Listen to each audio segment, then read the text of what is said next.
Nous irons à Moringhem dans cette édition des Initiatives, une commune du Pas-de-Calais dont les habitants aiment agiter l'épouvantail de l'humour.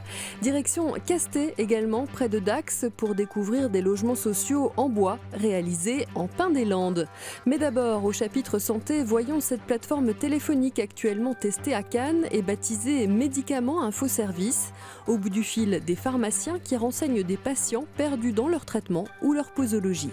Je vais vous donner cette réponse, les formes et pourquoi ça ne se fait plus. Voilà. Le patient est confus.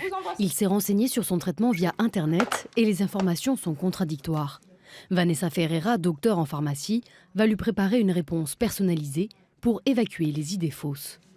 Ils vont prendre les informations qu'ils souhaitent ou qu'ils comprennent ou qu'ils veulent comprendre et qu'ils adaptent par rapport à leur cas. Et c'est souvent là le problème, c'est qu'en fait, ils vont faire une généralité, en fait, un cas particulier. Créé à la demande du ministère de la Santé, le dispositif expérimental unique en France est testé pendant 1 an au centre hospitalier de Cannes, en partenariat avec le CHU de Nice. Le pharmacien d'officine reste le premier recours d'information du patient. Médicaments Info Service arrive en complément de ces structures pour éventuellement des situations particulières, des patients isolés, des familles ou des gens qui souhaitent garder un anonymat par rapport à des questions un petit peu particulières. Médicaments Info Service, bonjour. De 9h à 18h du lundi au vendredi, les pharmaciens spécialisés formés au principe d'entretien thérapeutique prennent le temps d'apporter des informations détaillées et fiables. J'ai pris, alors je sais que mes douleurs articulaires, arpagophytum, mais après je me demandais est-ce que c'est compatible avec le tamoxifène. Les patients s'interrogent sur les interactions entre les différents médicaments, le surdosage, la posologie ou encore l'efficacité des génériques. Une meilleure information permet une meilleure prévention des risques liés au mauvais usage des médicaments. Coup de projecteur à présent sur une success story dans les Landes, celle d'une PME qui a investi très tôt dans le bois pour bâtir hôpitaux, écoles ou maisons. Elle réalise désormais des habitations d'urgence mais aussi des logements sociaux en pin des Landes. Des bâtiments quasiment tout en bois, une petite forêt de pins en guise de jardin. Voilà à quoi ressemble le HLM landais nouvelle génération. Ces 15 logements à vocation sociale sont sortis de terre en 3 mois seulement, une prouesse dans le monde de la construction. On a une rapidité de mise en œuvre très importante, donc des chantiers qui durent moins longtemps. On est sur de la filière sèche, on est sur un chantier qui n'a pas de nuisance sonore particulière. Donc on est plutôt dans une démarche intéressante par rapport aux préoccupations actuelles des maîtres d'ouvrage, des maîtres d'œuvre et des clients qui vont vivre à l'intérieur. Ces petites maisons sont nées ici, dans ces ateliers. Le nom de cette entreprise familiale ne vous dit peut-être rien et pourtant, en un demi-siècle, il est devenu une référence. Depuis 1954, Dassé construit des écoles et même des hôpitaux en bois dans l'Hexagone ou l'Outre-mer. Sa matière première, le pin des Landes.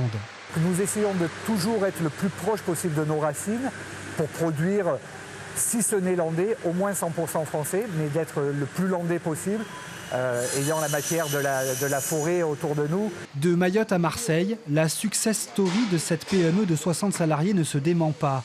Alors pour son patron, construire des HLM avec du pin et dans les Landes est un joli clin d'œil. Le pin est revenu de là où il est parti, donc la boucle est bouclée. Il a trouvé toute sa raison d'être, c'est un arbre, il a plein d'usages possibles.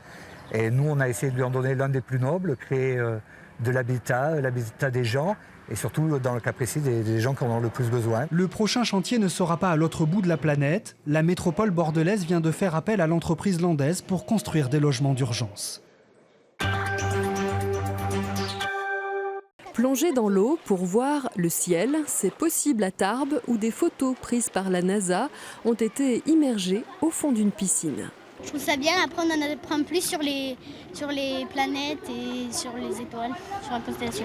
L'idée vient de la réserve internationale de ciel étoilé du Pic du Midi pour sensibiliser la population à la pollution lumineuse.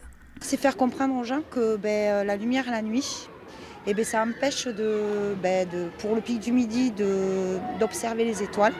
Ça joue sur la migration, sur les insectes, sur la flore, même sur nous. L'exposition sera à voir dans quelques jours à Lourdes. Et puis, refermons cette édition par un détour dans un monde étrange peuplé d'épouvantails. Ce monde s'appelle Moringhem dans le Pas-de-Calais, une commune où le nombre d'habitants double au mois d'avril. Depuis quelques semaines, d'étranges créatures ont envahi les rues de Moringhem, petit village de 519 âmes perdu dans la campagne audomaroise. Ils effraient ou surprennent, parfois difformes, souvent comiques, ce sont les épeutenards. Des épouvantails 100% ch'tis, faits de briques et de broc. On essaye de faire une petite mise en scène. À chaque épeutenard, on rajoute un petit panneau, souvent en langue patoisante en fait, pour essayer d'expliquer ce que c'est, une petite maxime en rapport avec l'actualité. Cela fait 20 ans que les habitants de Moringhem se prêtent au jeu à chaque mois d'avril. La centaine d'épeutenards attire les curieux, comme ces randonneurs venus spécialement de la métropole lilloise. Chaque année, les épeutenards sont différents. Chacun va y mettre un petit peu ce qu'il a envie de faire passer comme message à travers cette manifestation. À chaque passage, à chaque rue, on découvre quelque chose et ça nous permet de découvrir toujours ce joli village et en plus cet enchantement, je dirais. Voici l'épeutenard amoureux d'Odile, la fleuriste du village, en pleine création d'une version miniature. Des yeux un peu vifs.